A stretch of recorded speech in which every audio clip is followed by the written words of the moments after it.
Hello बच्चों, उम्मीद है आप फिट फाट होंगे और अपने एग्जामिनेशन की जबरदस्त तैयारी कर रहे होंगे और करना भी चाहिए क्योंकि कैरियर का प्रश्न है। आज मैं आपके हेल्प करने की सीरीज में यानी मैथ्स के वन शॉट की सीरीज में हम लोग पहुंच गए हैं चैप्टर नंबर 12 पर, जो कि है LPP linear programming problem and one shot videos का मैं आज डिलीवर करूंगा आपकी मदद करने के लिए। अगर ये वीडियो आपको पसंद आता है तो लाइक करने में कुछ नहीं जाता, अरविंद सर को मोटिवेशन आता। और एक प्रॉमिस आपसे चाहिए कि अगर ये वीडियो हेल्पफुल लगता है, आपको पूरी बात समझ में आती है, तो आप कम से कम एक दोस्त को अपने ये वीडियो शेयर कीजिएगा, जिससे उससे मिलेगा एक अच्छा कंटेंट पढ़ाई के लिए और अरविंद सर को मिलेगा पॉजिटिव मोटिवेशन कि मैं और अच्छे वीडियो आपके लिए बना सकूं। आपकी तरफ से अरविंद सर को ये होगी गुरु दक्षिणा, जिसमें कोई भी खर्चा आपका नहीं लग रहा होगा। चलिए बात को स्टार्ट करेंगे और देखते हैं कि जो अरविंद सर वन शॉट हैं ये औरों से कैसे डिफरेंट है। तो बात शुरू करते हैं लीनियर प्रोग्रामिंग प्रॉब्लम्स और अरविंद सर के वन शॉट जो औरों से डिफरेंट है। कैसे? क्योंकि इसमें सारे टॉपिक्स आपके कवर होते हैं जो लेटेस्ट सिलेबस के हिसाब से हैं। साथ में अगर किसी बच्चे ने कुछ पढ़ाई नहीं की है तो मैं इतनी आसान भाषा में आपको बताता हूं कि सब समझ जाएंगे आप। यहां कॉन्फिडेंस होगा तो यहां पहुंच जाएगा। इतनी जानकारी इस वीडियो से मिल जाएगी। अरविंद वन शॉट वीडियो से जीरो टू हीरो सीरीज है। साथ में पढ़ाते वक्त मैं प्योर टीचिंग करता हूं, कोई भी फालतू टॉक्स आपसे नहीं करता जिससे आपका टाइम वेस्ट ना हो। तो ये प्योर टीचिंग रहेगी, नो फालतू टॉक्स। इस वजह से अरविंद सर के वन शॉट वीडियो औरों से डिफरेंट है। कई बच्चे ऐसा चाहते हैं कि सर जो मैं पढ़ा रहा हूं यहाँ, इसका प्रेजेंटेशन उनको मिल जाए तो और सहूलियत हो सकती है। तो मैंने उसका भी बंदोबस्त कर दिया है। आप इसका प्रेजेंटेशन डाउनलोड कर सकते हैं अरविंद एकेडमी टेलीग्राम चैनल से। मैं इस पे अपलोड कर दूंगा इसका प्रेजेंटेशन और डाउनलोड करके आप अपनी पढ़ाई को और बेहतर तरीके से कर सकते हैं। कई बच्चे ये चाहते हैं कि मुझसे पर्सनली पढ़ें, तो अरविंद एकेडमी ऐप भी आता है, उसका लिंक डिस्क्रिप्शन में दिया हुआ है, आप क्लिक करके डाउनलोड कर लीजिए। उसके स्टोर सेक्शन में कई तरह के कोर्सेज है जो आपकी काफी ज्यादा मदद करते हैं बड़े अच्छे नंबर लाने के लिए। तो आप वहां पर सुटेबल कोर्स लेके बड़े अच्छे नंबर लाने की तरफ बढ़ सकते हैं अरविंद एकेडमी ऐप पर, जिसका लिंक डिस्क्रिप्शन में मिल जाएगा। चलिए आज की पढ़ाई शुरू करते हैं एलपीपी शॉर्ट में, जिसे हम लोग बोलेंगे। तो ये रहा पहला, उसमें कुछ डेफिनेशंस हैं जो आपको आनी चाहिए और आपके कोर्स में भी हैं, तो उनका जिक्र कर लेते हैं फटाफट। पहला होता है कि ऑप्टिमाइजेशन प्रॉब्लम क्या होती है। तो ऑप्टिमाइजेशन किसी भी चीज को ऑप्टिमाइज करना, मतलब मैक्सिमम एफिशिएंसी निकालना। तो हम कभी कभी हमारे सामने प्रॉब्लम ऐसी होती है जिसको हमें कॉस्ट अगर है, खर्चा किसी चीज को बनाने में सपोज करिए या कहीं जाने में, तो उस खर्चे को मिनिमाइज करना चाहते हैं। और मान लीजिए प्रॉफिट है तो प्रॉफिट को हम मैक्सिमाइज करना चाहते हैं। तो इस तरह की प्रॉब्लम जहां पर हम किसी भी चीज को मैक्सिमाइज करना चाहें या किसी भी चीज को मिनिमाइज करना चाहें, इसे बोलते हैं ऑप्टिमाइजेशन प्रॉब्लम। यही यहां पर लिखा हुआ है डेफिनेशन के हिसाब से। तो दस एन ऑप्टिमाइजेशन प्रॉब्लम में involve finding maximum profit, minimum cost और minimum usage of resources etcetera. तो आप ये समझ पाए होंगे, किसी भी चीज को ऑप्टिमाइज करना है, उसकी बेहतर एफिशिएंसी या बेस्ट एफिशिएंसी लेके आनी है। और लीनियर प्रोग्रामिंग प्रॉब्लम क्या है? तो ऑप्टिमाइजेशन प्रॉब्लम का एक स्पेसिफिक पार्ट या ग्रुप होता है।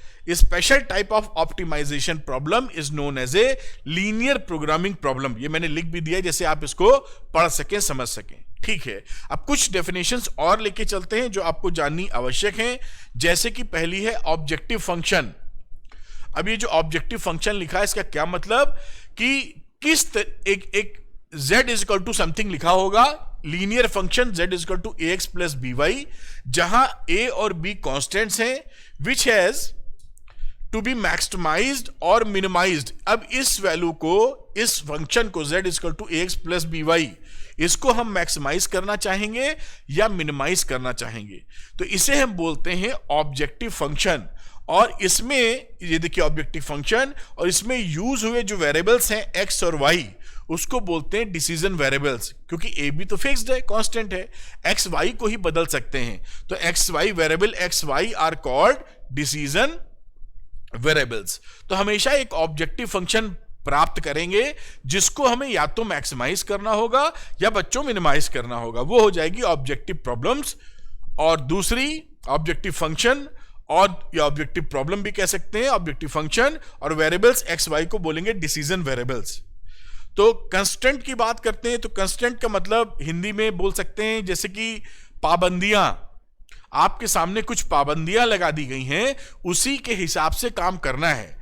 जैसे आप स्कूल में अपने पढ़ने जाते होंगे तो मान लीजिए 8 o'clock से स्कूल लगता है दिन के 2 बजे तक, तो आपकी पाबंदी है कि 8 बजे तक पहुंचे और उसके बीच में आपको निकलने नहीं दिया जाएगा और 2 बजे के बाद छोड़ा जाएगा।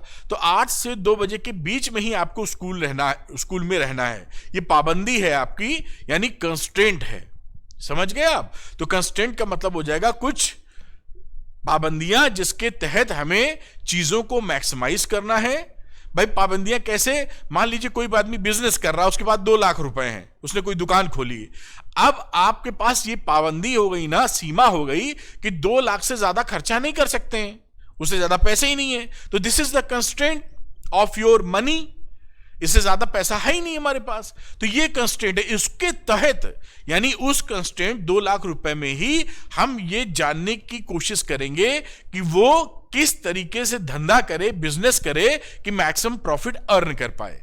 बात समझ में आई ना? कंस्ट्रेंट का मतलब क्या हुआ, ये आपको फील होना चाहिए। ये तो कंस्टेंट का मतलब जो मैंने समझाया यहां पर वही पाबंदियां, मतलब द लीनियर इनइक्वालिटीज और इक्वेशंस और रिस्ट्रिक्शंस, और सरल भाषा में रिस्ट्रिक्शंस भी कह सकते हैं, हिंदी में पाबंदियां बोल रहा हूं, on the variables of a linear programming problem are called constraints. जैसे मैंने आपको एग्जांपल दिया कि आपको अपने प्रॉफिट को मैक्सिमाइज करना है लेकिन 2 लाख रुपए से ज्यादा इन्वेस्टमेंट नहीं कर सकते हैं, तो ये एक कंस्ट्रेंट है, एक पाबंदी है कि भाई इसी के अंदर करना पड़ेगा हमको, एक रिस्ट्रिक्शन है।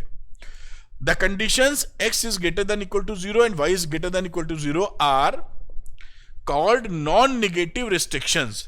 अब जब भी एलपीपी की हम बात करते हैं उसमें ये वेरिएबल्स हमेशा इंक्लूड ही रहते हैं कि एलपीपी के अंदर x इज ग्रेटर देन 0 और equal to 0, y is greater than equal to 0 की ही चर्चा करते हैं। Optimization problem, a problem which seeks to maximize, ये मैंने भी आपको बताया था कि एक ऐसी प्रॉब्लम जिसको हमें मैक्सिमाइज करना हो, अगर प्रॉफिट है या कुछ ऐसी बातें हैं, और या मिनिमाइज करना हो, वो ऑप्टिमाइजेशन प्रॉब्लम है। और special type of optimization problem को ही हम एलपीपी, लीनियर प्रोग्रामिंग प्रॉब्लम्स बोलते हैं। यही बात यहां लिखी है जो आप पढ़ के समझ सकते हैं। अब इसके बाद जो सबसे इंटरेस्टिंग चीज आती है वो आती है फीजिबल रीजन या इनफीजिबल रीजन। अभी सवाल निकालने का तरीका जब देखेंगे तो फीजिबल रीजन क्या होता है ये मैं आपको दिखाता हूं, और इनफीजिबल रीजन क्या होता है ये भी समझाता हूं। अब देखिए फीजिबल रीजन क्या होता है, जो पाबंदियां आपके पास हैं, रिस्ट्रिक्शंस या कंस्ट्रेंट्स, ये देखिए कंस्ट्रेंट्स है, सपोज करिए ये एक ऑब्जेक्टिव फंक्शन है जिसको हमें मैक्सिमाइज या मिनिमाइज करना है, ठीक। और पाबंदियां ये हैं, रिस्ट्रिक्शंस ये हैं, 5x plus y is less than equal to 100, x plus y is less than equal to 60 and वगैरह वगैरह, ठीक। तो यहां पर इन सब पाबंदियों के चलते जो कॉमन एरिया निकलता है, जो यहां पर ब्लू कलर से शेडेड है, उसे बोलते हैं फीजिबल रीजन। और जो इसके बाहर का एरिया निकलेगा उसको बोलते हैं इनफीजिबल रीजन। तो फीजिबल रीजन क्या हुआ, जहां पर वो एरिया जो इन चारों बातों को सेटिस्फाई कर रहा है, कॉमन है चारों बातों में। यही बात यहां लिखी गई है कि यहां पर लिखा हो the common region determined by all the constraints including non negative constraints of a linear programming problem is called the feasible region. Common area. अब यहां पर सबसे इंटरेस्टिंग बात कई बच्चे नहीं कर पाते, मैं आपको सिखा देता हूं तुरंत कि आखिर ये एरिया कैसे ढूंढते हैं, जो आगे सवालों में जरूरत पड़ेगी। तो यहां पर देखिए मैं एक पेज ऐड करता हूं आपको समझाने के लिए, और वहां पर जो इन इक्वेशन लिखी थी उसको एक बार वो लिख देता हूं पहले। 5x plus y is less than equal to 100, तो ये हो गई 5x plus y less than equal to 100। पहली इन इक्वलिटी ये लिखी हुई थी। दूसरी है x plus y less than 60, less than equal to 60। फिर तीसरी है x is greater than equal to 0 और y है ग्रेटर देन इक्वल टू 0। आखिर इसका कॉमन एरिया या इसकी प्लॉटिंग कैसे करेंगे ये सिखाने की कोशिश कर रहा हूं आपको। तो आप क्या करें, पहले बेटा एक कार्टेशियन प्लेन टाइप खींच लें एक्स और वाई एक्सेस पे, है ना। हमें इनकी प्लॉटिंग करनी होगी, और प्लॉट किन चीजों का करेंगे, हमेशा इक्वल टू वाले साइन का। 5x plus y is equal to 0 straight line बनाएंगे हम लोग। इसी तरह बाजू वाली स्ट्रेट लाइन बनाएंगे, 60 है ये, और इसके बाद स्ट्रेट लाइन इसकी x बराबर 0 और बाजू वाली y इज इक्वल टू 0। ठीक, अब इसकी स्ट्रेट लाइन आप बना लीजिए। स्ट्रेट लाइन बनानी हो तो क्या करेंगे, यहां पर सिंपल x और y लिख दीजिए। सही लिखा गलत लिखा मालूम नहीं, तो अगर x की वैल्यू लिख दीजिए, y की वैल्यू कर दो अगर आप 0, तो x कितना निकल आएगा, x भी हो जाएगा 0, यानी ये ओरिजिन से जा रही है। क्या मैंने सही लिखा है, एक बार चेक कर लेते हैं पीछे वाले से। 5x plus y less than equal to 100 था, तो यहां पर 100 है। ठीक, अब यहां पर y की वैल्यू 0 रखोगे तो x की वैल्यू कितनी हो जाएगी, 20, और अगर मैं x 0 कर दूं तो y कितना हो जाएगा, 100। तो ये पॉइंट हमें मिल गए। पहला पॉइंट मिला 20,0 और अगला पॉइंट मिला 0,100। इन पॉइंट्स के तहत आप एक स्ट्रेट लाइन ड्रॉ कर लेते हैं। तो 0,100 क्या है, 0,100 यहां कहीं निकल आएगा, एक रफ फिगर बना रहा हूं। और 20,100, 20,0 ये कहीं सपोज करिए यहां कहीं आ जाएगा। तो आपकी देखिए ये स्ट्रेट लाइन आ गई, और इस स्ट्रेट लाइन का नाम है 5x equation y is equal to 100। मैं आपको प्लॉट करना सिखा रहा हूं कैसे इसको करते हैं। अब इसके बाद इस इनइक्वालिटी का रीजन कैसे समझें, क्योंकि हमेशा जो स्ट्रेट लाइन होती है इस पूरे प्लेन को दो हिस्सों में डिवाइड कर देगी, एक ऊपर का हिस्सा, इसके एक नीचे का हिस्सा। अगर बहुत विशेष तौर पे बात करें तो 3 हिस्से कह सकते हैं, ऊपर का, नीचे का और एक इसके ओवरलैप करने वाला हिस्सा, upward, downward and on the line. तो आप जबरदस्ती कहें तो 3 हिस्से भी कह सकते हैं आप। ठीक, इक्वल टू का साइन है तो वो पकड़ लेंगे हम लोग।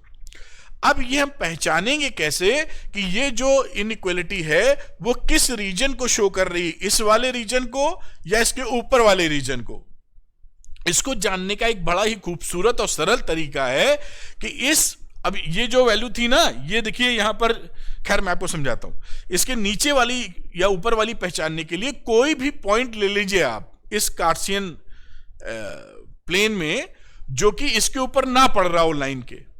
अधिकतर वो सबसे अच्छा पॉइंट कौन सा रहता है, 0,0, क्योंकि 0,0 बड़े आराम से रखा जाता है ओरिजिन।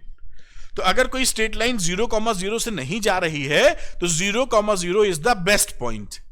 अदरवाइज कोई भी पॉइंट ले सकते हैं आप कहीं का, और इस इनइक्वालिटी में पुट कर दीजिए। अगर वो सेटिस्फाई हो जाए तो इसका मतलब है कि ये पॉइंट उस रीजन में है, तो ये पूरा रीजन आपका, क्योंकि डिवाइड तो 2 ही रीजन में कर रहा है ये। अगर ये सही है तो इस रीजन में होगा तो पूरा इधर का, और नहीं सेटिस्फाई हो तो उल्टा वाला रीजन आपका। क्या मतलब है, जैसे मैं यहां पर दिखाता हूं, इनइक्वालिटी है 5x plus y is less than 100।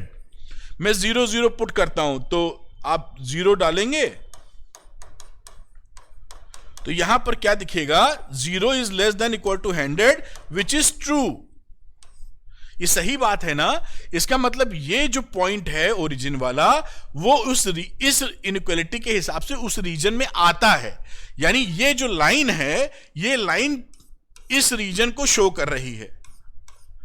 ये इनइक्वालिटी इस रीजन को शो कर रही है, क्योंकि ये पॉइंट इस रीजन में ट्रू आया है। अगर ये फॉल्स आता तो इसके अपोजिट वाला ड्रॉ कर देता मैं। बात पकड़ में आ रही है ना। अब क्योंकि यहां पर देखिए, खूबसूरती से कलर को बदल लेता हूं कि यहां पर 2 पॉइंट और लिखा है, x equal to 0, y equal to 0। तो इसकी इक्वेशन होती है y is equal to 0 x axis की, और इस वाले की इक्वेशन होती है x इज इक्वल टू 0। अब दोनों में वैल्यू क्या है, इनइक्वालिटी में ग्रेटर देन 0। तो जब ग्रेटर देन 0 है तो इसके ऊपर का पॉइंट आप कैसे पता कर सकते हैं, कोई भी पॉइंट ले लीजिए 1,2 जैसे, इसके ऊपर आ गया ना 1,2 x एक्सेस के, तो यहां पर आप 1 लिखेंगे तो 1 इज ग्रेटर देन 0 यानी सच है। तो कभी भी x इज ग्रेटर देन 0 लिखा हो या y is greater than equal to 0 लिखा हो तो इसका मतलब फर्स्ट कोऑर्डिनेट का जिक्र है इन दोनों को मिला के, इसके ऊपर का पॉइंट और इसके राइट साइड का पॉइंट, क्योंकि तभी तो यहां पर जो x इक्वल टू 0 है 1 2 लोगे तो ट्रू बैठेगा यानी इधर आएगा। यानी हमारा अब इसमें क्या हो गया, इधर का फर्स्ट कोऑर्डिनेट का एरिया, मैं लाइन नहीं खींच रहा हूं वरना बड़ी भसड़ मच जाएगी यहां, तो आप समझ लें कि इस तरह का एरिया फर्स्ट कोऑर्डिनेट के अंदर का ही। ठीक, अब इसमें पहले के रीजन में और इन दोनों को मिला के रीजन में क्या कॉमन आया है, अभी ये ट्रायंगल जैसा कॉमन आया है, लेकिन एक और बचा हुआ है अभी, ये point x plus y is equal to 60। Colour को बदलना चाहता हूं जिससे मैं आपको दिखा सकूं, कौन सा कलर लूं जो आपको दिखेगा, पीला लेता हूं। तो अब ये एक और हमारे पास कंस्टेंट था x plus y is equal to 60, यही था।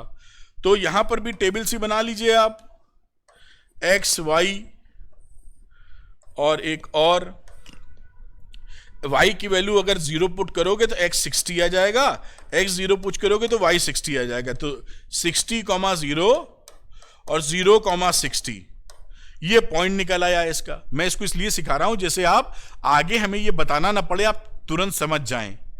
अब ये दो पॉइंट प्लॉट कर लो, तो 60,0 ये 100 था, 60,0 यहां कहीं प्लॉट कर देता हूं 0,60, ठीक, और 60,0 यहां कहीं प्लॉट कर दिए, 20 तक था, ये 60 कर दो यहां। तो एक स्ट्रेट लाइन बनाओगे जो ऐसे जा रही होगी, पीले रंग की, दिखाई पड़ रहा होगा आपको। और इसमें भी इस इक्वेशन में आप अगर 0 0 पुट कर दो तो 0 plus 0 less than equal to 60 which is true. इस इक्वेशन की बात, इनइक्वालिटी की बात कर रहा हूं, यानी ये भी किस रीजन को दिखा रहा है, नीचे वाले रीजन को, क्योंकि 0 0 ट्रू हो गया है, इसी रीजन में है। तो सब में कॉमन की बात करेंगे तो ये इतना एरिया कॉमन, इसके नीचे की बात करेंगे तो ये आ गया। बाकी मैं नहीं लिख रहा हूं कचड़ पचड़, क्योंकि सब कॉमन निकालना है। तो कॉमन एरिया क्या बचा, यही तो बचा। देखिए ये इस तरीके से कॉमन एरिया, ये फोटो भी बनी थी, देखिए ये कॉमन एरिया बचा जो मैंने आपको दिखाया, पूरा करके बताया जैसे आप इसको समझ जाएं वंस फॉर ऑल। फिर हम धाएं सवाल लगाते फिरेंगे। तो इस तरीके से ये एरिया निकालते हैं। अगर ये बाउंडेड आ जाएगा, कभी कभी सवालों में ये बाउंडेड होता है, बाउंडेड का मतलब चारों तरफ से घिरा हुआ, जैसे ये घिरा हुआ है, और कभी कभी देखेंगे तो ओपन आ जाएगा। तो दोनों के लिए सॉल्व करने का तरीका अलग अलग है, वो हम देख लेंगे अभी। तो ये बात आप सीख गए होंगे कि जो कॉमन एरिया निकला है उसे बोलते हैं हम लोग फिजिबल रीजन, और इसके अलावा कोई भी ले लेंगे जो कॉमन नहीं है, यहां वाला दिस इज इनफिजिबल रीजन। ठीक, अब इसी में जब ये एक चीज और बोल देते हैं आगे कि अब जब हमारा थ्योरम है आगे, जो मैं पहले ही समझा रहा हूं, अगर ये बाउंडेड रीजन है तो इस बाउंडेड रीजन के कॉर्नर पॉइंट्स पर ही हमारा ऑब्जेक्टिव फंक्शन मैक्सिमम या मिनिमम होता है। फिर से रिपीट कर रहा हूं, ये जो ऑब्जेक्टिव फंक्शन था जिसे हमें मैक्सिमम या मिनिमम करना था, ये कहां पर मैक्सिमम मिनिमम होगा, इस बाउंडेड एरिया अगर हमारे पास है तो इन्हीं 4 पॉइंट्स पर मैक्सिमम मिनिमम होगा। ये 4 पॉइंट्स की वैल्यू कैसे निकालते हैं, इस इक्वेशन और इस इक्वेशन को सॉल्व करोगे तो ये पॉइंट निकल आएगा, इस इक्वेशन और वाई एक्सिस को सॉल्व करोगे तो ये पॉइंट निकल आएगा, इसी तरह इस इक्वेशन और इसको सॉल्व करोगे तो ये पॉइंट निकलेगा। इसी तरह इंटरसेक्शन वाले पॉइंट निकालकर सॉल्व कर लेते हैं। वो आप basic 9th class 8th class की बात है, 2 इक्वेशन को सॉल्व करना, सॉल्व करके आप निकाल सकते हैं। तो हमेशा जब भी ऑप्टिमाइज करना हो और आपको बाउंडेड रीजन मिले, हमेशा उसका रिजल्ट मैक्सिमम या मिनिमम कहां आएगा, इन्हीं 4 कॉर्नर पॉइंट्स पर। यही बात इसकी अगली स्लाइड के थ्योरम में लिखी है, जो मैं आपको सामने रखूंगा, लेकिन समझा तो मैंने पहले ही दिया है। तो ये तो मैंने ये आपको चर्चा बताई कि कैसे हम लोग निकालते हैं कॉमन एरिया, या कॉमन एरिया ही बोल देंगे। ठीक, ये बाउंडेड भी हो सकता है, अनबाउंडेड भी हो सकता है। अब इसी में ये थ्योरम आ जाती जो मैंने अभी आपको समझाया कि अगर हमारा बाउंडेड रीजन है, if R be the feasible reason convex polygon, convex polygon का मतलब वही कॉन्वेक्स पॉलीगन। तो for a linear programming problem, ये मैं आपको आप चाहें तो उसको पढ़ लीजिएगा, वरना मैंने आपको बता दिया है। क्या बता दिया है कि अगर बाउंडेड रीजन मिल रहा है बच्चों, तो उसके कॉर्नर पॉइंट्स पर ही ऑब्जेक्टिव फंक्शन की वैल्यू किसी एक पर या एक से ज्यादा पॉइंट पर मैक्सिमम होगी और उन्हीं में से किसी एक पॉइंट पर मिनिमम होगी। ये बाउंडेड रीजन का सॉल्यूशन है, ग्राफिकली जिसे सॉल्व करते हैं। अगली बात करते हैं, अब यहां पर यही बात देखिए, ये ऑब्जेक्टिव फंक्शन था, ये 4 पॉइंट हमें मिले थे। इस 4 पॉइंट को ऐसे यहां पर लिख लेते हैं, vertex of the feasible reason 0 0, ये पॉइंट C है 0 60, C का मतलब ये पॉइंट 0 60, B है 10,50, B है 10,50 ये, और उसके बाद A है 20,0 ये। इन 4 पॉइंट्स पर Z की वैल्यू निकाल लेते हैं। जो Z ये फंक्शन लिखा था 250x इंटू 75y, x की जगह 0, y की जगह 0, तो Z की वैल्यू 0 आ गई। दूसरे में 0 60, तो x की जगह 0 और y की जगह 60, तो 75 इंटू 60 करोगे 4500। इसी तरह b निकालोगे 10,50, x की जगह 10, y की जगह 50, कैलकुलेट करोगे 6250। इसी तरह a में 5000। तो इसकी जो मैक्सिमम वैल्यू कितनी है 6250 और मिनिमम वैल्यू इसकी कितनी है 0। सॉल्व हो गया ये ग्राफिकली हमारा एलपीपी का एक प्रॉब्लम। बस शर्त इसमें क्या है कि हमारा ये बाउंडेड रीजन होना चाहिए। ठीक, अब जब बाउंडेड नहीं होगा तो चर्चा करेंगे। तो एक सवाल ले लेते हैं जो कि बाउंडेड रीजन की तरफ लेके हमको जाएगा। ये क्वेश्चन है, देखिए सॉल्व, ये क्वेश्चन एग्जांपल है बाउंडेड रीजन का। तो solve the following problems graphically, minimise and maximise. हमें मिनिमम वैल्यू भी निकालनी है, मैक्सिमम वैल्यू भी निकालनी है। z इस ऑब्जेक्टिव फंक्शन की सब्जेक्ट टू कंस्ट्रेंट्स, ये कहानी लिखी है। तो सब्जेक्ट टू कंस्ट्रेंट जो लिखा है इनइक्वालिटी को, हमें ग्राफ बनाना रहेगा x plus 3y is equal to 60 का। पहले बात समझ में आई होगी। अब ये जो ग्राफ है, यहां पर हम लोग कुछ वैल्यूज प्लॉट करेंगे, देखेंगे वैल्यू क्या आ रही है। तो लिखो x, क्योंकि हमें ये स्ट्रेट लाइन बनानी है, ऐसे आप वैल्यू इसकी निकालने की तरफ बढ़ सकते हैं। अगर आप y की वैल्यू 0 पुट करेंगे तो x की वैल्यू आ जाएगी 60, और अगर x 0 पुट करेंगे तो y की वैल्यू आ जाएगी 20। यानी 2 पॉइंट आ गए, 60,0 और दूसरा 0,20। बात समझ पाए होंगे इस स्ट्रेट लाइन के लिए। दूसरी स्ट्रेट लाइन है हमारे पास x plus y is equal to 10। हमेशा ऐसे ही स्ट्रेट लाइन ड्रॉ करेंगे। अब इसके लिए वैल्यू क्या लोगे, फिर ऐसे ही बना लो डब्बा, एक्स वाई, ये जो 9th क्लास में या 9th में ही करते थे, एक्स वाई 0 रखोगे तो x 10, इसको 0 रखोगे तो ये 10। इसके पॉइंट आ गए 10,0, 0,10, और ये लिखा है x is less than equal to y। तो ये तीसरी कंस्टेंट आ रहा है जहां y is equal to x है। तो y is equal to x आप जानते ही कौन सा पॉइंट हो जाएगा। इसकी बात करें, x is equal to y है ना, कोई और पॉइंट तो नहीं है, x इक्वल टू वाई ही है।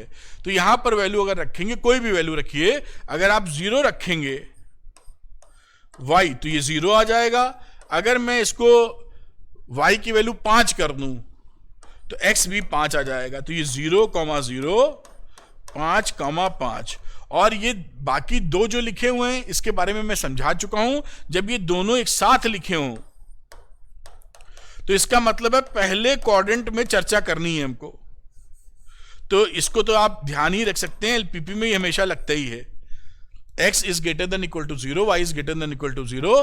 तो इस समय ये पहले क्वाड्रेंट की चर्चा है। अब इसको प्लॉट करने की बात सोचेंगे तो कैसे प्लॉट कर सकते हैं, मैं एक अंदाजा दे रहा हूं, बाकी पीछे मैंने डायग्राम बनाया हुआ साफ सुथरा जो आप समझ पाएंगे। तो यहां पर ये देखिए y is equal to x है, तो ये तो स्ट्रेट लाइन चली जाती है इस तरीके से, y is equal to x origin से जा रही है। ठीक, दूसरी पकड़ते हैं पहली वाली 60,0, तो ये 60 कहीं यहां पकड़ लो, और फिर है उसका 0,20, तो 0,20 यहां कहीं ले लेते हैं। ये एक दूसरी स्ट्रेट लाइन है, x plus 3y is equal to 60, x plus 3y is equal to 60। मेरे ख्याल से आप समझ पा रहे होंगे ये। और 10,0 0,10, ये कलर बदल देता हूं इसमें। तो 10,0 की बात करें तो 10 60 है, 10 यहां ले लेते हैं। ये हो गया आपका 10,0 और फिर था 0,10, तो यहां कहीं 0,10 आ जाएगा। इस स्ट्रेट लाइन को ऐसे खींच दीजिए। ठीक, अब इसका जब बाउंडेड रीजन निकालेंगे, और ये दोनों वाले का मतलब क्या है, पहले क्वाड्रेंट में, तो इसका बाउंडेड रीजन हमारे पास ये आ जाता है। कैसे पता कर रहे हैं ये आ रहा है? अगेन वही चक्कर, फिर से थोड़ा याद दिलाता हूं। पहली इनइक्वालिटी ये थी 0 0 पुट किया तो 0 is less than equal to 60, ये ट्रू है। यानी ये जो स्ट्रेट लाइन है इससे नीचे का एरिया पूरा कॉमन एरिया निकालेंगे अभी फर्स्ट क्वाड्रेंट के अंदर, क्योंकि ये तो हमें पता ही है इसके अंदर का पूरा एरिया। ठीक है, x plus y is greater than 0, तो इसमें आप 0 0 पुट करेंगे तो ये फॉल्स हो जाएगा। 0 is greater than equal to 10 आ रहा है। x की जगह 0 पुट करो, y की जगह 0 पुट करो, तो 0 plus 0 is greater than equal to 10, यानी 0 is greater than equal to 10 which is false. इसका मतलब है ये जो पॉइंट हमारा है ओरिजिन, ये इस साइड नहीं है। तो ये जो स्ट्रेट लाइन थी हमारी, जो कि x plus y is equal to 60 थी, इससे ऊपर का एरिया ये फॉल्स हो गया। तो ये ऊपर का एरिया कौन सा, इसका, और इसके ऊपर का एरिया, ये इतना एरिया अभी आ गया है। ठीक, अब y is equal to x की चर्चा कर लो। y is equal to x में 0 0 काम नहीं करेगा, क्योंकि y is equal to x से वो जा ही रहा है। तो कोई दूसरा पॉइंट ले लो 0,10, तो 0,10 अगर लोगे, कहां गया ये, तो ये 0 रखोगे, ये 10 रखोगे, ट्रू हो जाएगा। इसका मतलब क्या है, इससे ऊपर का एरिया। तो कॉमन एरिया क्या आ गया, दिस वन। ये देख रहे हो ना, इधर रखो 0, इधर रखो 10, दिस इज ट्रू। तो ये पॉइंट उस रीजन में है, इसके इस रीजन में, तो ये कॉमन। तो सब में कॉमन क्या है, ये कॉमन एरिया है। This is the common area या फीजिबल रीजन। सबसे पहले ये निकालना आवश्यक है, अदरवाइज सवाल हो ही नहीं पाएगा। बात समझ गए होगे मेरे ख्याल से। अब हमें ये मालूम हो जाता है कि जो ऑब्जेक्टिव फंक्शन है ये, इसका मैक्सिमम या मिनिमम इन 4 पॉइंट्स पर होगा। ठीक, ये चारों पॉइंट आप एक दूसरी इक्वेशन को साथ में सॉल्व करके निकाल सकते हैं। जैसे इस इक्वेशन को x plus y is equal to 60 को और y is equal to x को सॉल्व करोगे तो ये पॉइंट निकल आएगा। मैंने पीछे ग्राफ बना रखा है तो वहां सीधे चलेंगे। इस इक्वेशन और इस इक्वेशन को सॉल्व करोगे तो ये पॉइंट निकल, जैसे मैं एक निकाल के दिखा देता हूं आपको। ये देखिए, ये जो लाइन थी y is equal to x और ये थी x plus y is equal to 60। इन दोनों को सॉल्व करो तो y की जगह x रख दोगे तो x प्लस x बराबर 60, तो x बराबर 30 आ जाएगा। आप देख पा रहे होगे x बराबर, क्या मैंने सही रखा है, तो x plus y is equal to 60, ये वैल्यू 60 है, कुछ और 10 है। ओहो, दिस इज 10, दिस इज 10, और ये उसको देखते हुए x प्लस x बराबर 10 है, तो x बराबर 5 आया है। x बराबर 5, 10 वैल्यू थी, तो x बराबर 5 आ गया। अब x बराबर 5 है तो y इक्वल टू x है, y बराबर भी 5 आ गया। तो ये जो पॉइंट है ये 5,5 आ गया। इसी तरीके से बाकी निकाल लेंगे, वो वर्किंग बहुत ही बेसिक है 9th 8th क्लास की, जो आप दो इक्वेशन को सॉल्व करके पॉइंट्स निकाल सकते हो। इस तरह से जब आप पॉइंट निकालते हो बेटा, तो ये देखिए, ये ग्राफ आपको मिलता है। ये पॉइंट है 5, 5, ये आ जाएगा 15,15, ये आ जाएगा 0,20 और ये आ जाएगा 0,10, जो आपको यहां पर लिखे हुए पॉइंट्स दिखाई पड़ रहे हैं।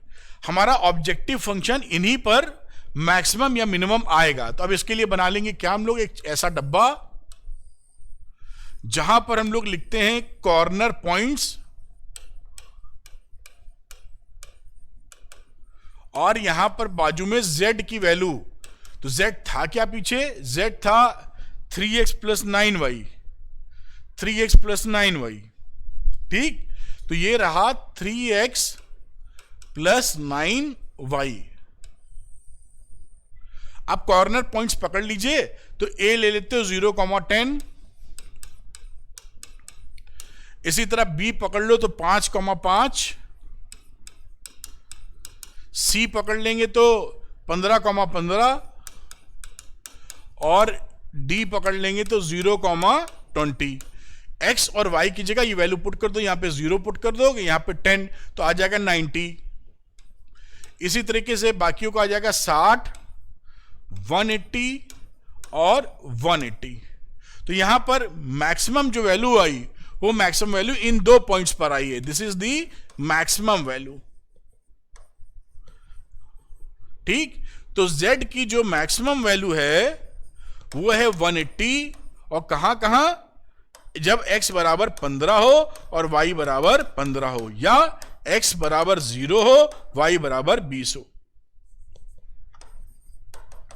ये हमने ऑप्टिमाइजेशन कर दिया कि इसकी मैक्सिमम वैल्यू कब आएगी।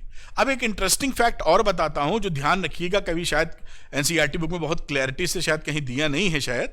तो क्या है, अब यहां पर देखिए 2 पॉइंट हमारा आ गया जिसपे मैक्सिमम मिल रहा है। कौन कौन से, 15,15 और 0,20। अब इसके ये लाइन देख रहे हैं ना, इसके बीच जितने भी पॉइंट्स अब मिलेंगे उन सब पर यही मैक्सिमम वैल्यू आने वाली है। समझ गए आप? यानी अगर कहीं मैक्सिमम या मिनिमम किन्हीं 2 पॉइंट पर आ जाए बराबर, तो उनको जोड़ने वाली जो स्ट्रेट लाइन होती है उस पर किसी भी पॉइंट पर यही मैक्सिमम मिनिमम मिलेगा। यानी ये जो डिजिट्स लिखी हुई है एक्स वाई, ये कितनी हो सकती हैं? इनफाइनाइट। क्यों? क्योंकि इस और इस पॉइंट के बीच में एक्स वाई की कितनी वैल्यू होंगी? इनफाइनाइट। बात पकड़ पाए हैं क्या? ये ध्यान रखिएगा, और यही चीज मिनिमम के लिए लगता है, ये एमसीक्यू वगैरह में आ जाता है, और वैसे भी आपको ध्यान रहना चाहिए कॉन्सेप्चुअली।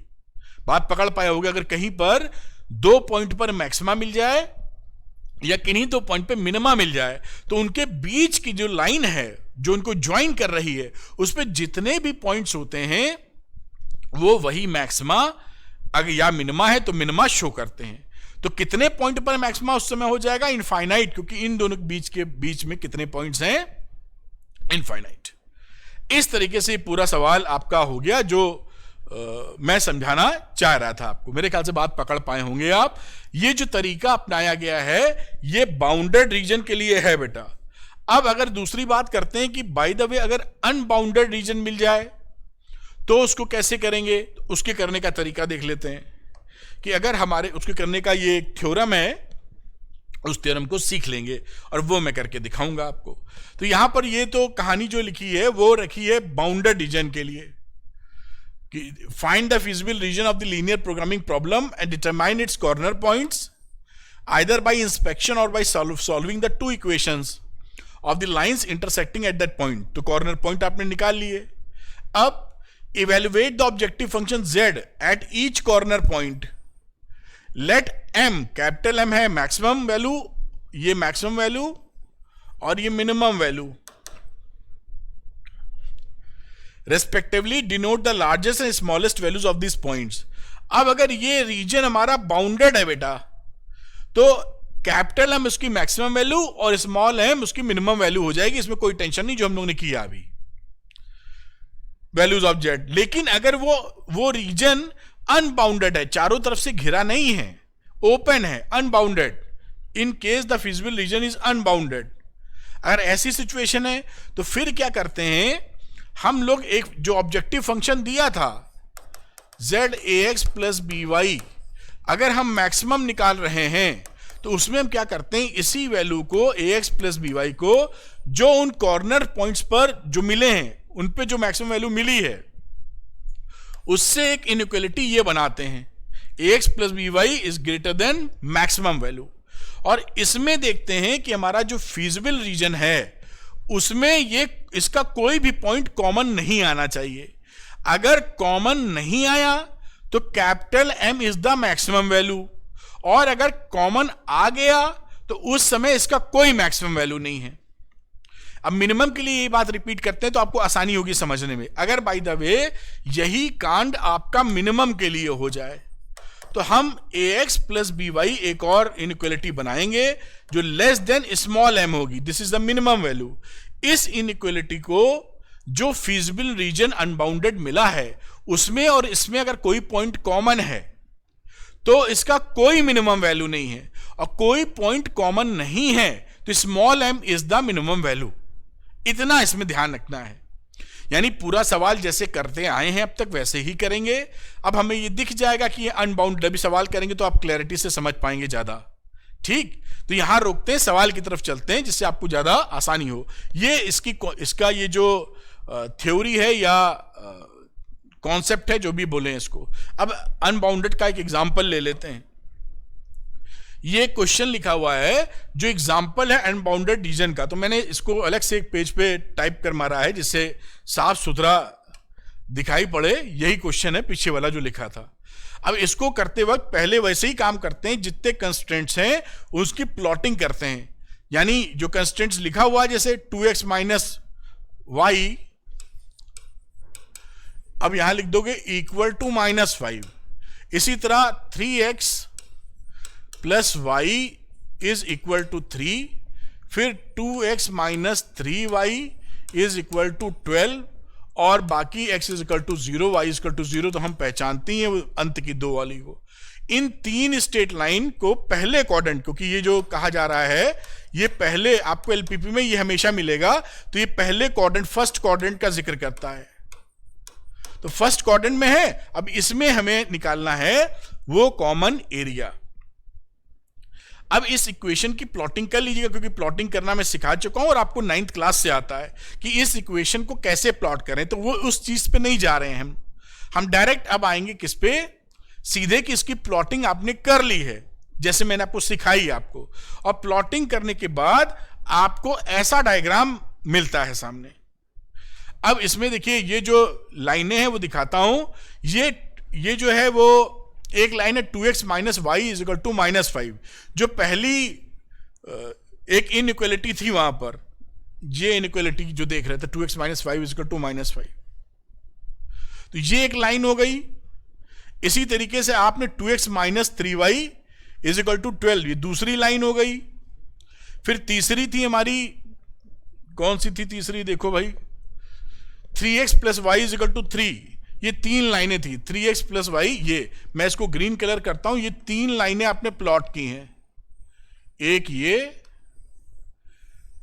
ये और एक ये।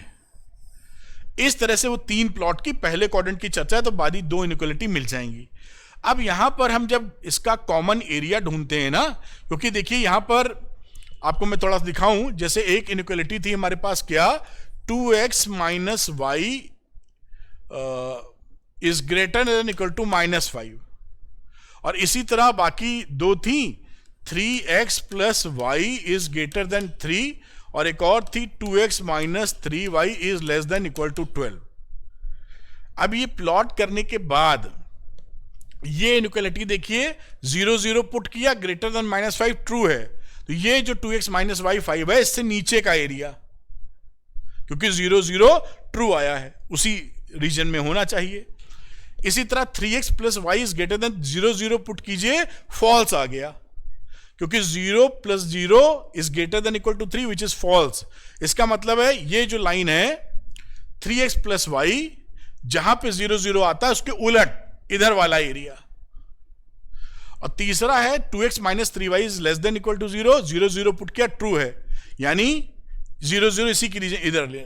तो हमारा ये जो पूरा आपका ब्लू दिख रहा है, this is the feasible reason, गाढ़ा वाला भी हल्का वाला भी, गाढ़ा वाला भी और हल्का वाला भी, ये पूरी चीज क्या है, this is the feasible reason.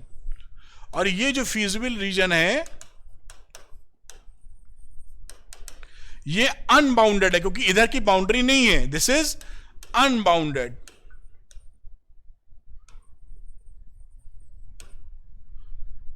Unbounded है, दिखा ना आपको, इधर तो बंधा है, इधर भी बंधा है, इधर भी बंधा है, इधर भी बंधा, बाउंड्री है, इस तरफ कोई बाउंड्री नहीं है। This is the open feasible region, unbounded.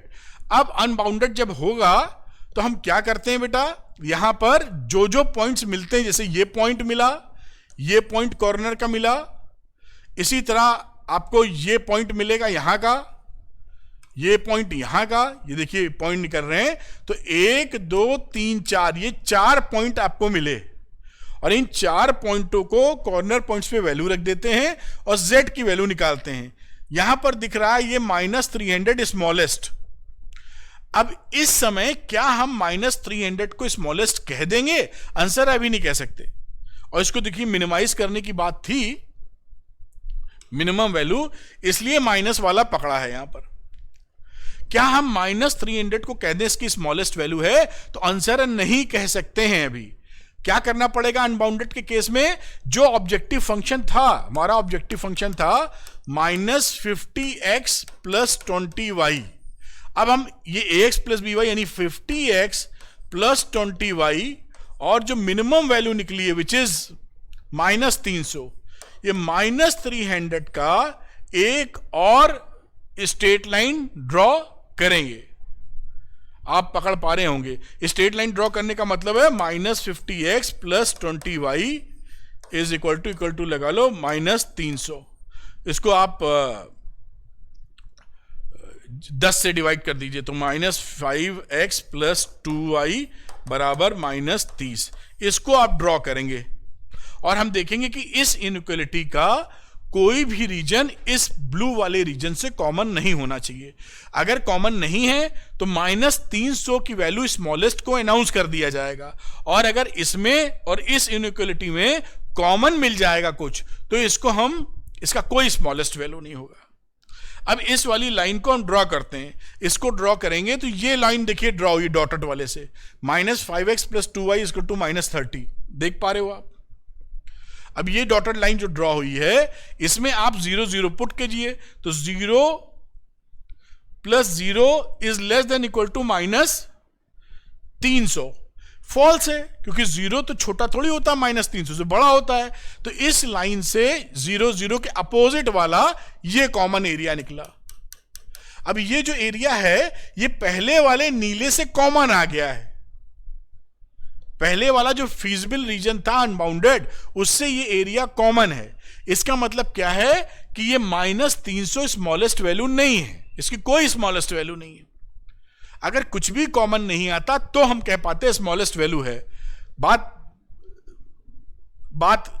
Connect कर पाए होगे। तो -300 जो वैल्यू होगी वो कोई भी वैल्यू नहीं होगी। तो -300 will not be the maximum value of z. -300 will not be the minimum value of z. क्यों? Because open half plane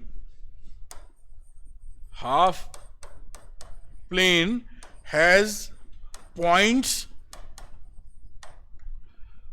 in common with feasible region.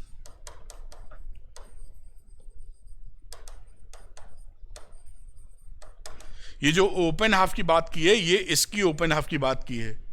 तो इस तरीके से आप देख पाए कि अनबाउंडेड अगर मामला हुआ तो अनबाउंडेड में इस तरीके सॉल्व करते हैं। अगर ये कॉमन ना होता इस समय तो इसको हम -300 स्मॉलेस्ट वैल्यू बोलते। अब जो हमने पढ़ा है अभी तक बेटा उसका एक एक सवाल और कर लेते हैं जिससे हमें क्लैरिटी या हमारी कॉन्सेप्ट लेवल स्ट्रॉन्गेस्ट पोजीशन में हो। ठीक है, तो चलिए अगला एक क्वेश्चन देखते हैं। ये क्वेश्चन देखिए, minimise z = -3x + 4y subject to constants are. ये कंस्टेंट्स लिखे तो आपको ड्रॉ करने वाली लाइन कौन सी है? 2x + x + 2y = 8, 3x + 2y = 12। और बाकी आप जानते ही अगर ये दोनों एक साथ लिखे हैं तो इसका मतलब है कि फर्स्ट क्वाड्रेंट की चर्चा हम लोग कर रहे हैं। ये दोनों स्ट्रेट लाइन ड्रॉ कर लीजिए। तो मैंने इसके बाजू में एक पिक्चर बना रखी है दिखाने के लिए, उसको हम ड्रॉ करके, जैसे ड्रॉ तो आप कर ही लेंगे तो उसमें समय जाया करने की कोई आवश्यकता नहीं है। ये देखिए 2 स्ट्रेट लाइन ड्रॉ हो गई, एक स्ट्रेट लाइन ये जा रही है और एक दूसरी स्ट्रेट लाइन हमारी ये है। उम्मीद है बात को समझ पाए होंगे। अब यहां पर फीजिबल रीजन निकालने की चर्चा क्या होती, जो इनइक्वालिटी थी वो थी x plus 2y is less than equal to 8, 3x plus 2y is less than equal to 12। और पहले क्वाड्रेंट की चर्चा के लिए ये पॉइंट तो हमारे हाथ में था ही। इस इनइक्वालिटी में हमने x और y 0 0 पुट कर दिया, विच इज ट्रू, यानी x प्लस 2y से, ये है x प्लस 2y 8, इससे नीचे ये 0 0 है ना, ये इसमें रहना चाहिए रीजन में, तो नीचे का एरिया, और इसमें हम लोग अगेन पुट कर देते हैं 0 0, दिस इज ऑल्सो ट्रू। इसका मतलब है इसके भी नीचे का एरिया, इस लाइन के भी नीचे का एरिया, ये लाइन नीचा, ये लाइन नीचा, और पहले क्वाड्रेंट की चर्चा है, तो this is the feasible reason. ये हमारा फीजिबल रीजन आ गया, यानी कॉमन एरिया, सभी कंस्ट्रेंट्स में कॉमन एरिया। अब ये बाउंडेड है तो इसमें बड़ी परेशानी हुई नहीं है, कोई परेशानी नहीं है। ये आप 4 पॉइंट निकाल लीजिए जहां जहां ये कॉर्नर पॉइंट्स आ रहे हैं। एक आ गया 2,3, एक आ गया 4,0, एक है 0,0, एक है 0,4, और टेबल बना के इसको कर लिए सॉल्व, मतलब यहीं पे टेबल बना लेते हैं। ये हो गया कॉर्नर पॉइंट्स, और ये z की वैल्यू, z क्या था पीछे से देख लेते हैं, -3x plus 4y, -3x plus 4y, तो -3x प्लस 4y। तो पॉइंट लिखना शुरू करते हैं। एक था 0 0, फिर था a 4,0, फिर था b 2,3, और उसके बाद था c ले लो 0,4। 0 0 पुट करोगे तो z की वैल्यू आपकी आ जाएगी 0, फिर 4,0 पुट करोगे तो z की वैल्यू आ जाएगी -12, अगले में आ जाएगी z की वैल्यू 2 3, -6 और 12, तो 6 आ जाएगी पॉजिटिव की, और 0 4 तो 16। हमें इसकी निकालनी है जहां तक मिनिमम वैल्यू, देखते हैं मिनिमाइज, तो हमें मिनिमम वैल्यू चाहिए बेटा। तो मिनिमम वैल्यू कौन सी होगी, दिखाई पड़ गई, ये हमारी मिनिमम वैल्यू है, और यही आपका आंसर होगा, क्योंकि बाउंडेड में कोई दिक्कत नहीं है। तो आंसर क्या हो गया, minimum value of z is equal to -12 at x is equal to 4 and y is equal to 0। ये आपका पूरा आंसर हो गया। तो बाउंडेड एरिया में तो मधुर संबंध बन जाते हैं बहुत जल्दी, मतलब झमेला नहीं है। और अगर अनबाउंडेड आता है तो थोड़ी सी वर्जिश, एक कदम और आगे हमें जाना पड़ जाता है। समझ गए होंगे, इसको आप नोट कर सकते हैं। मैं हट जाता हूं थोड़ा सा, ये कहानी थी जिससे कि एक सवाल हम लोग अनबाउंडेड का भी लेके करेंगे, तो ये आपने नोट कर लिया होगा। थोड़ा बहुत वर्किंग यहां थी और बाकी समझाने की प्रक्रिया मैंने यहां कर दी, तो इसको आप नोट कर लीजिए और इस बात को आप सीख पाए होंगे या समझ पाए होंगे। चलते हैं एक सवाल देखते हैं अनबाउंडेड रीजन का। तो ये देखिए क्वेश्चन आपके सामने। अब इसमें अगेन मिनिमाइज करना है z को। कंस्टेंट लिखा है x plus 3y is equal to 3। एक स्ट्रेट लाइन ये खींचिए, दूसरी स्ट्रेट लाइन ये खींचिए, और x y की value greater than equal to 0 है। इसका मतलब है कि फर्स्ट क्वाड्रेंट की चर्चा चल रही है। तो ये स्ट्रेट लाइन आप प्यार से ड्रॉ कर पाएंगे, कुछ दम नहीं है इसके अंदर। पॉइंट 1 निकालिए, खींच दीजिए। पीछे मैं दिखाता हूं इसका डायग्राम। ये देखिए डायग्राम खींचा है। हमारे पास जो स्ट्रेट लाइंस थी वो थी x प्लस वाई बराबर 2, जिसको हमें प्लॉट करना था, और दूसरी थी x प्लस 3y बराबर 3। वो कौन सी दो लाइंस हैं? तो एक लाइन तो ये है, देखिए x plus y is equal to 2,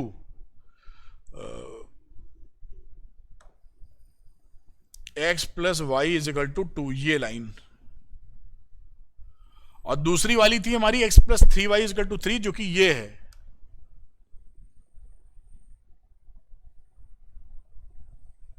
ये दो लाइनें हम लोगों ने प्लॉट कर मारी हैं। अब प्लॉट जब कर दोगे तो इसका वो देखते हैं, फीजिबल रीजन वाली चर्चा। तो ये जो इनइक्वालिटी थी x प्लस वाई वाली, वो x प्लस वाई की वैल्यू 2 से बड़ी थी या बराबर।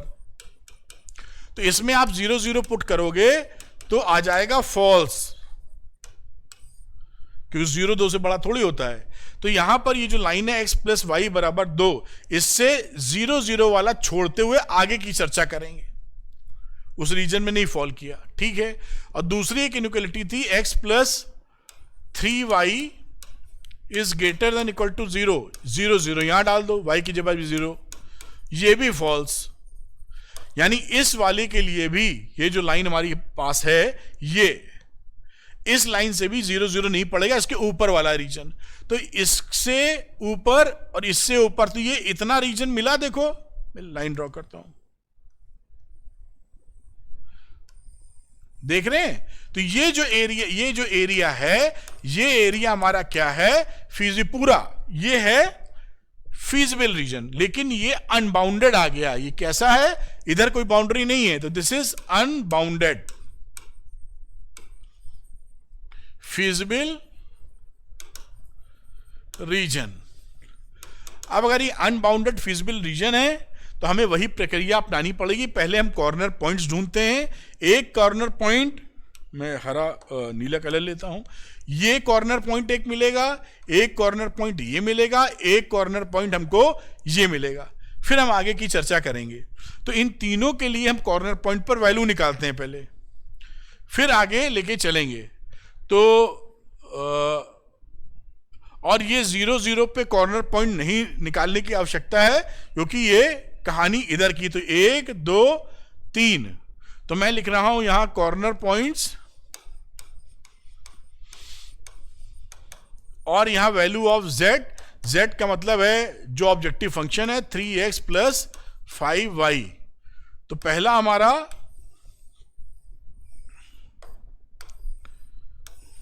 जो पॉइंट है वो है a, लिख लेते हैं 3,0। a के बाद हम लोग लिख लेते हैं b 3/2 1/2, और एक आ जाएगा c आ गया कितना 0,2।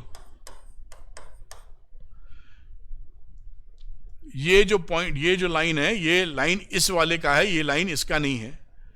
तो ये कुछ आप समझ गए होंगे। यहां पर ड्रॉ करोगे x प्लस वाई तो 0 2 निकलेगा। तो ये लाइन ये ना हो के बाजू वाली लाइन बनी हुई है, तो उसको मिटाने में मेरे छक्के छूट जाएंगे। मिट्टी नहीं रहा है, ये लाइन ये है, ये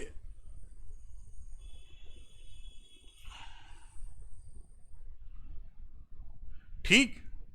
और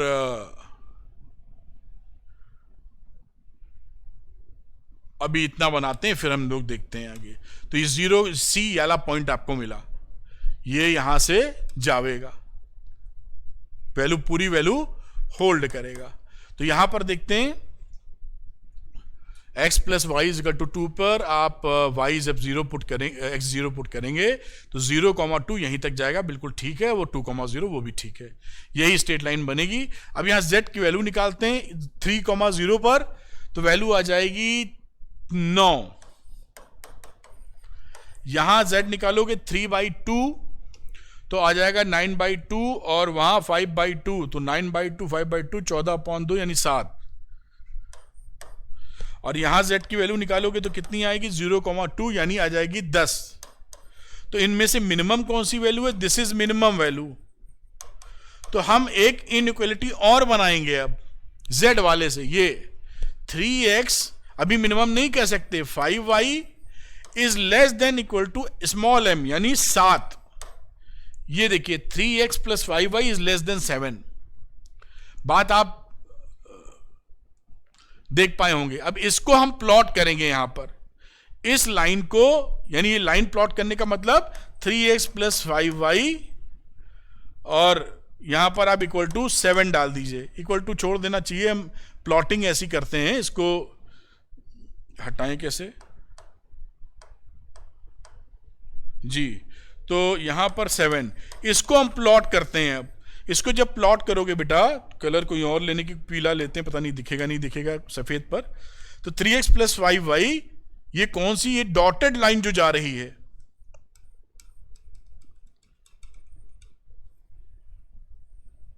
ये येलो वाली जो लाइन है वो ये है, क्योंकि आप x की वैल्यू 0 रखोगे, y की 0 रखोगे तो x आ जाएगा कितना, 7/3 एंड y 0, और अगर आप x 0 कर दोगे तो y की वैल्यू हो जाएगी 7/5, यही प्लॉट कर दो तो x बराबर 7/3, 7/3 का मतलब है 3×2 करीबन 2 पॉइंट समथिंग, तो यहां कहीं गिर रहे हैं, और यहां की बात गिराओगे तो 0.7/5, यानी ये कहीं वैल्यू आ जाएगी 1 पॉइंट समथिंग 2 के बीच में, ये पॉइंट आ गया, ये आप देख पाए ना, ये पीली वाली लाइन। अब यहां पर 0 0 पुट कर दो इनइक्वालिटी में, तो 0 + 0 < 7, दैट इज ट्रू, यानी ये जो लाइन, ये जो इनइक्वालिटी है वो इनइक्वालिटी का नीचे वाला रीजन है, इसके नीचे वाला, और आपको जो अनबाउंडेड मिला ये ऊपर वाला मिला है, तो there is no common point, तो यहां पर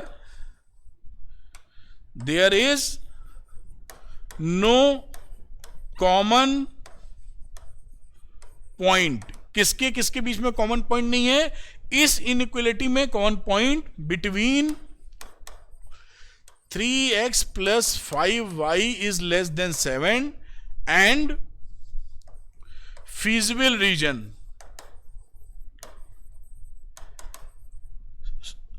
hence या so 7 is the minimum value of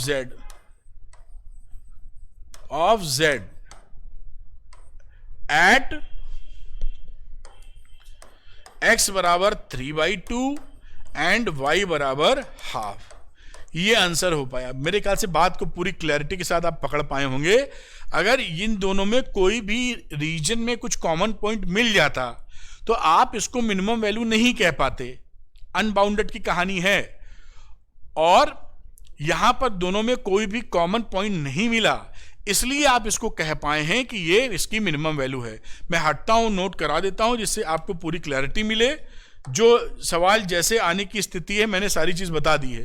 तो ये क्वेश्चन पकड़िए, और थोड़ी सी वर्किंग थी क्वेश्चन लिखते हुए कैसे करना है। फिर आ जाते हैं सेकंड वाले पर। ये बेटा इसको थोड़ा नीचे करना होगा और यहां तक, ठीक है। तो अभी आप इतना नोट कीजिए, फिर ऊपर में इसको क्या बोलना है ऊपर खिसकाता हूं। तो किस तरह वर्किंग की गई है, क्या समझ की आप बात पकड़ पाए होंगे। स्क्रीनशॉट ले लें या इसको नोट डाउन कर लें पॉज करके, जो भी आपको सुटेबल लगता है। तो इस तरह आपने देखा कि आपके यहां एलपीपी के अंदर जो डेफिनेशन है वो पता होनी चाहिए। ऑब्जेक्टिव फंक्शन क्या होता है, कंस्ट्रेंट्स किसे बोलते हैं, डिसीजन वेरिएबल्स क्या हैं, फिजिबल रीजन क्या है, इनफिजिबल रीजन क्या है, ऑब्जेक्टिव फंक्शन क्या है, ये सब पता होना चाहिए। दूसरी बात, फिर दो केसेस, अगर ये बाउंडेड रीजन है तो बाउंडेड सबकी प्लॉटिंग कर लीजिए। बाउंडेड रीजन के अंदर कॉर्नर पॉइंट्स पर ही आपको ऑब्जेक्टिव फंक्शन का मैक्सिमम मिनिमम मिल जाता है। अगर अनबाउंडेड रीजन है तो उसमें आप मैक्सिमम मिनिमम निकालेंगे, फिर एक और इनइक्वालिटी बनती है जैसा मैंने बताया, और देखते हैं कि दोनों में कॉमन एरिया है कि नहीं। कॉमन एरिया है तो कोई स्मॉलेस्ट या ग्रेटेस्ट वैल्यू नहीं है, और कॉमन कुछ नहीं है तो उसकी ग्रेटेस्ट और लोएस्ट वैल्यू है जो आपने निकाली है। इस तरीके से फिजिबल या इनफिजिबल रीजन दोनों की चर्चा कर दी गई है। उम्मीद है ये वीडियो आपको हेल्पफुल रहा होगा आपके लिए। वीडियो पसंद आया तो लाइक करने में कुछ नहीं चाहता, अरविंद सर को मोटिवेशन आता। और आपसे एक प्रॉमिस अगेन कि ये वीडियो अगर आपको समझा पाने में या मदद करने में आगे बढ़ा हो तो अपने एक दोस्त को ये वीडियो शेयर कीजिए, उसे मिलेगा अच्छा कंटेंट और मुझे मिलेगा पॉजिटिव मोटिवेशन और बेहतर वीडियो आपके सामने लाने के लिए। आपकी तरफ से अरविंद सर को ये होगी गुरु दक्षिणा, जिसकी वजह से मैं सुपर मोटिवेटेड होकर आपके साथ काम करूंगा। ये जो अरविंद सर के वन शॉट रहे हैं ये औरों से बेटा डिफरेंट रहे हैं। क्यों? क्योंकि इसके अंदर आप देखते क्या हैं कि सभी टॉपिक कवर किए गए हैं बेटा। किसी बच्चे ने कुछ नहीं पढ़ा है तो उसने फॉलो किया है तो काफी ज्यादा गेन की है नॉलेज। पढ़ाते वक्त मैंने प्योर टीचिंग की है, कोई फालतू टॉक्स नहीं किए हैं। अगर ये वीडियो का प्रेजेंटेशन आपको चाहिए तो अरविंद एकेडमी टेलीग्राम चैनल पे आप ज्वाइन करके ले सकते हैं, वो नीचे लिंक में मिल जाएगा, अरविंद एकेडमी टेलीग्राम चैनल का लिंक। और कुछ बच्चे जो मुझसे पढ़ना चाहते हैं बेटा, उनके लिए अरविंद एकेडमी ऐप है जो डिस्क्रिप्शन में उसका लिंक दिया है, क्लिक करके डाउनलोड कर लीजिए। उसमें कई ऐसे कोर्सेज हैं जो आपको बहुत आगे तक बहुत अच्छे नंबर दिलवा सकते हैं। तो आप सुटेबल कोर्स देख के ले सकते हैं और बहुत अच्छे नंबर ला सकते हैं। उम्मीद करते हैं ये वीडियो आपके लिए हेल्पफुल रहा होगा। Thank you very much, wish you all the best.